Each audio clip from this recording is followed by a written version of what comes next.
Ed here, RedBeard Knife and Tool, episode 5 of 52 axe patterns. What the heck is this? Let's find out.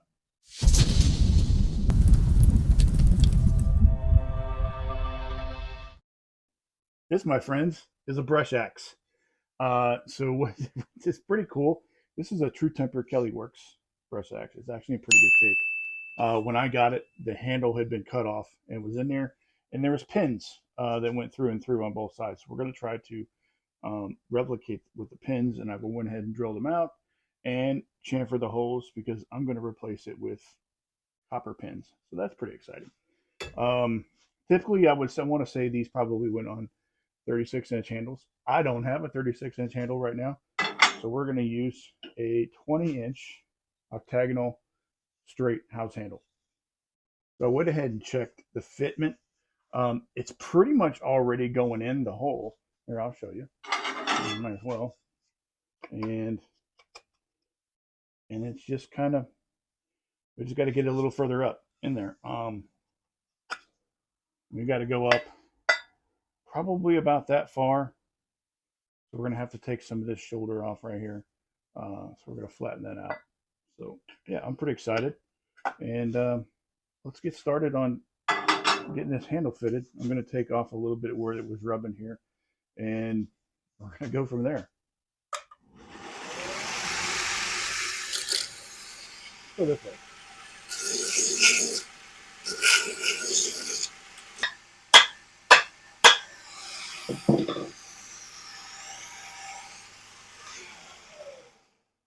So it didn't take much. We're already pretty much, I don't know, probably 3.5 inches up. We got about 1 to go, but there's a lot of meat to take down here. You see the front here is going to have to be taken down a little bit more also. But it's going to be quick handle fit. Look at that. Yeah. Now we have a good idea of where we're rubbing. A little bit up front and just a little bit in the back. So we're just going to touch that up as we go.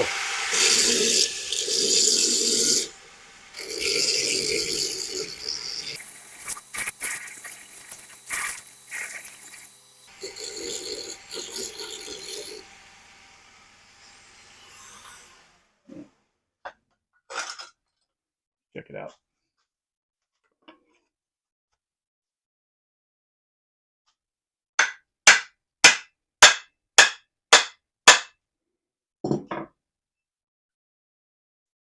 All right. Yeah. So we came up about another 1/2 inch. I'm concerned, and maybe you guys can see this too. But if we need to come up another 1/2 inch, we've got about a 1/2 inch of shoulder here.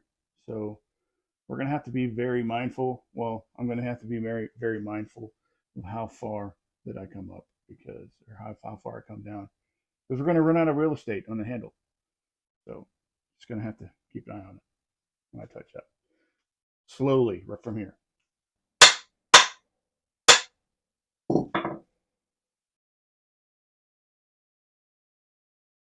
Now we're sitting at about a 1/4 inch, and it looks like maybe 3/8 of an inch that we need to come up, that we have left on the shoulder. So I think we're going to be okay. But like I said, we need to be a little bit mindful. We got a little bit of contact here and a lot up front. We're missing some contact right here. So I'm just going to touch up the spots that have contact and just see where it goes from there.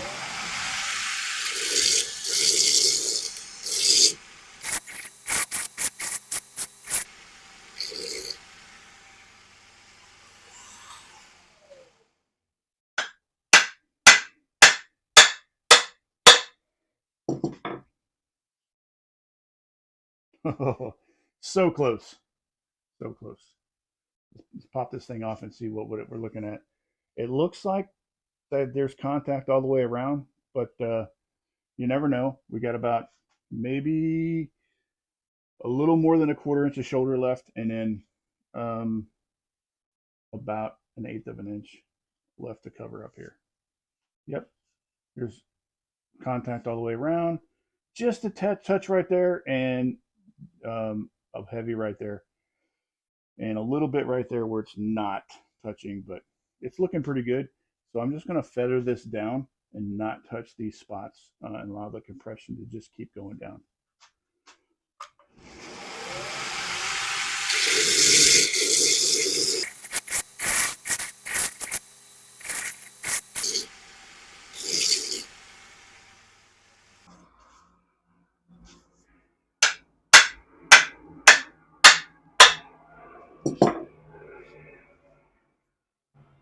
Not much change, but it's still progress.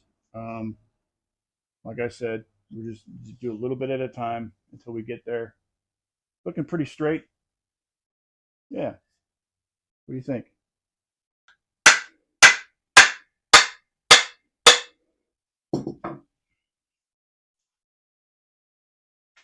Almost. Almost. See, now we're looking. He's just a little bit of a lip. Um, yeah, we're getting there. Just light touches. Oh yeah, look at that. Got compression all the way around, so we're just going to feather this even more, just a little bit.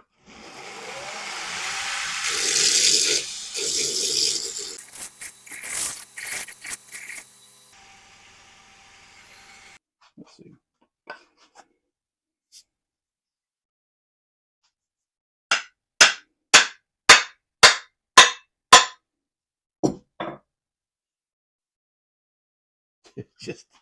just a little bit. We're moving slowly, but I did want to make sure that we don't take off too much.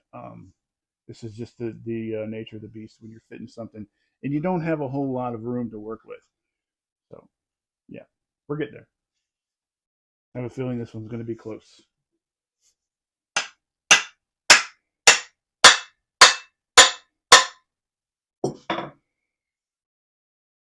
All right, we are just coming up above flush, and I'm going to stop right there because once I sand it with my palm sander, it'll probably bring it down a little bit more.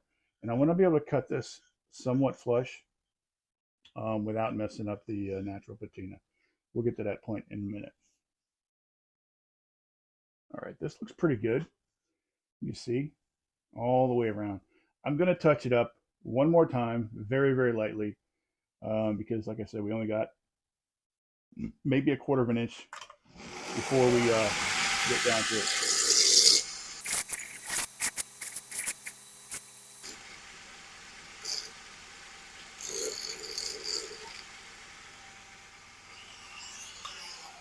Right.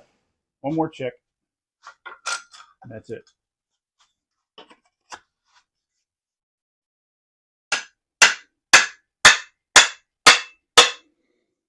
Pretty solid little thunk there. All right, just a touch more, but I'm happy with that. I'm super happy. And yeah, I'm going to call the handle fitted. We just need to sand this down with the palm sander. So I got the handle charred and sanded. Feels really good. I'm going to leave it just like this. I'm not going to do it with iron acetate. I did take off a little bit of the octagon and rounded off the corners because the house handle and they're notoriously inconsistent. So I just kind of rounded off the corners to hide the inconsistent octagonal shape. But it feels kind of cool. It feels really thin, and yeah, it feels like it's going to work really good for this project. Flip this thing around. So I want to talk about the patina. This thing has all the original paint on it and very little rust. It looks like it's been kept inside most of its life, and that Kelly Works has been around. I think they started using that stamp in the late 30s all the way up until the late 50s. So I'm going to preserve that paint. It could be 70 years old, it could be 80 years old, it could be 50 years old. Who knows? But you can see got all the original paint still on it with a little bit of rust. I'm just going to cover that up with oil and just kind of stop that rust. But it's just surface rust, so I'm not even going to mess with it. I'm just going to sharpen sharpen the edge, and that's it. Starting with 36 grit, just to kind of get this profile, because there's a couple little dings and dents in there. You know what? I can probably. I'm gonna start with 80. I'm gonna start with 80 grit, just to see how it works. I think it's gonna work out with 80. So let's see.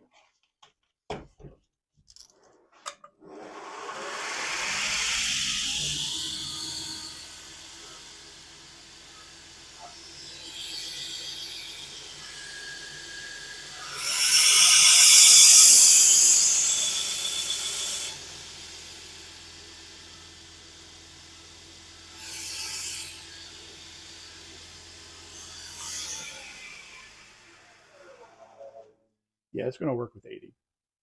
You see that? I got a burr almost right away, almost all the way down. So yeah, this is gonna be fine.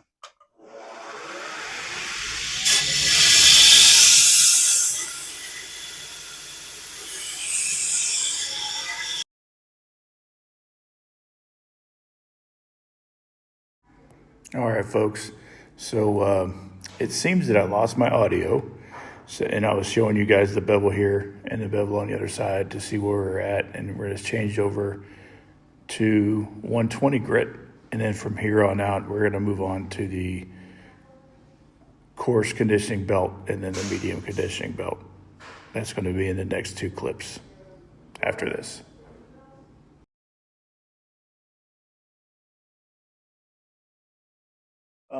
Microphone wasn't working, but that's going to be fun later on. Yeah. And of course, we lost audio again. This is the coarse conditioning belt, and this is going to be the medium conditioning belt right here. This will be the last time the audio goes out, and I got a new set of microphones coming in. All right, we got the handle ready. We got the head ready. We got the wedge ready. And I know this isn't going to be close to the end, but because we got to figure out, I'm going to use this copper pins to pin it. Probably. Let's see. I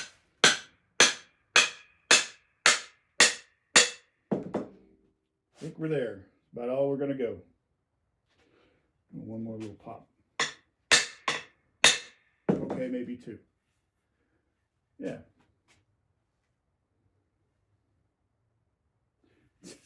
Look at that. This is freaking cool, right?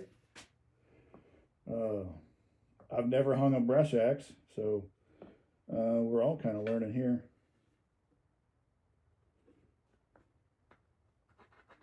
A little tight.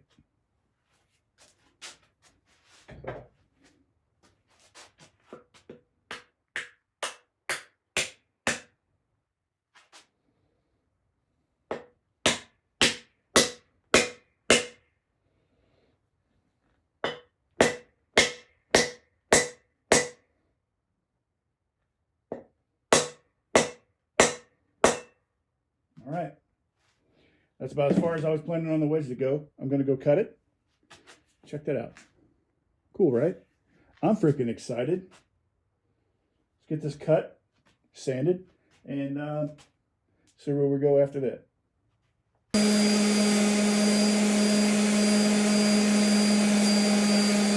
So I'm a little apprehensive about putting pins in here because the top one, I don't know, it's not even, kind of goes through the top and then it comes down and comes at an angle. Man. So it's kind of like shooting the moon when you want to go through it.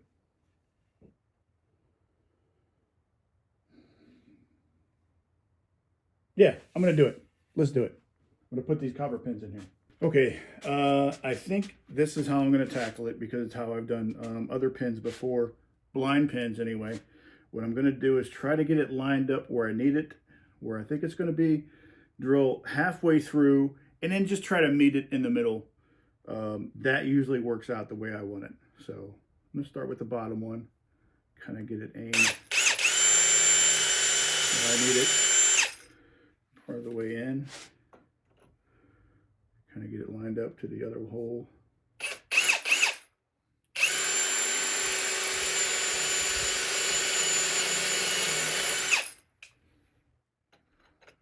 Just do baby steps, I guess. We're through, and I think we're lined up. That's the bottom one. All right, let's do the top one. The top one was a little more, crooked.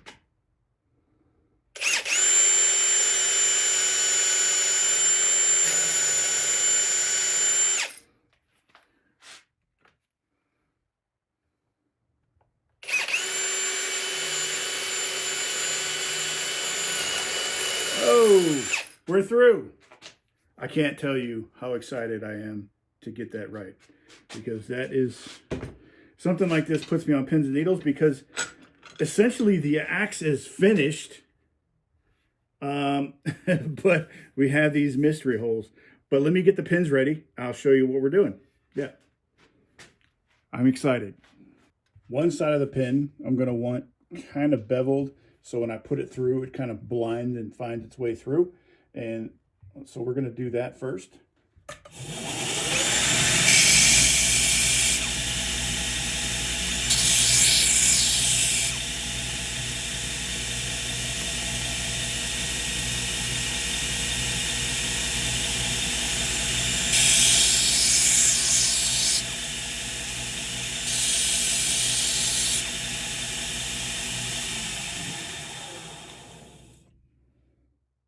And next, we're going to go over to the vise, and I'm going to put heads on the back so it doesn't go all the way through. So I have these pins, right? You got the blind side, or the cone side, and then the blank side. I'm just going to put it in my vise. Well, that was unnecessary, wasn't it? Vise making all that noise. Kind of clamp it down a little bit, and I'm just going to peen a head onto it.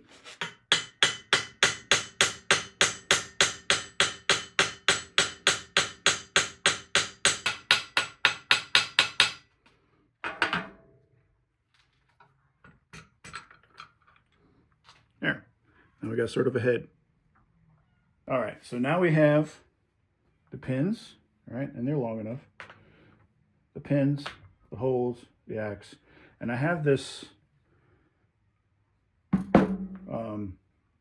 I don't know what you call it. Just I use it for peening over copper pins when I'm doing leather work. So that usually works out really good for me.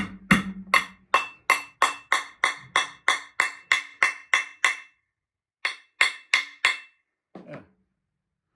Look at that. Get this other one in there.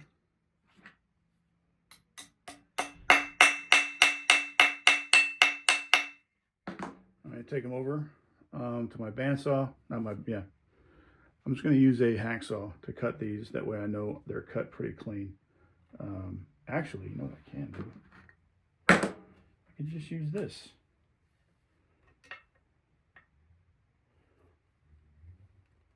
Yeah, I'll just use these. Because after all, it's just copper. So you're good.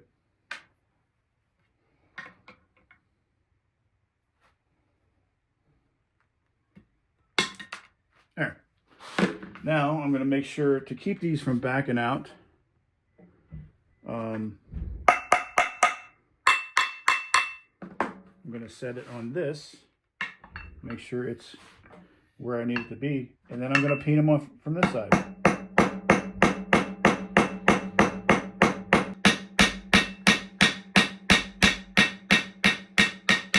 There. That is pretty. That's exactly how I imagined it would look. Fills in around those where the chamfer is, and so we'll do the other side.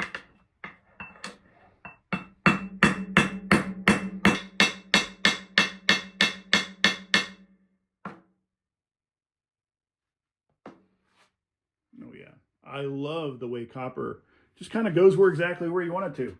I'm just going to finish off this side.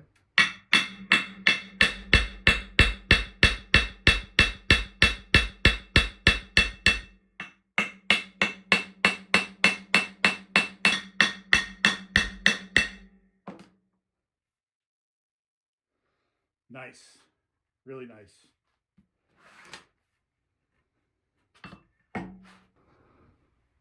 Get this thing oiled up. Got that Purple Heart wedge from Whiskey River Trading. That's just freaking amazing. And we'll get the handle oiled.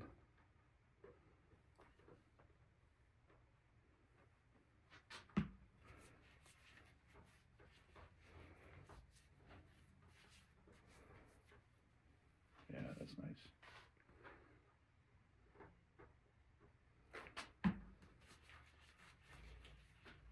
Episode 5 of 52 Axe Patterns is in the books with this pretty magnificent brush axe. I'm pretty stoked about it. See the edge on it? You got the Kelly Works. Put the copper pins in. Purple Heart wedge. 28-inch straight handle. I think it would work pretty damn awesome. But yeah, I appreciate you guys hanging out with me while I do this. I've never hung a brush axe, and I was excited to bring you guys along with this specific little journey.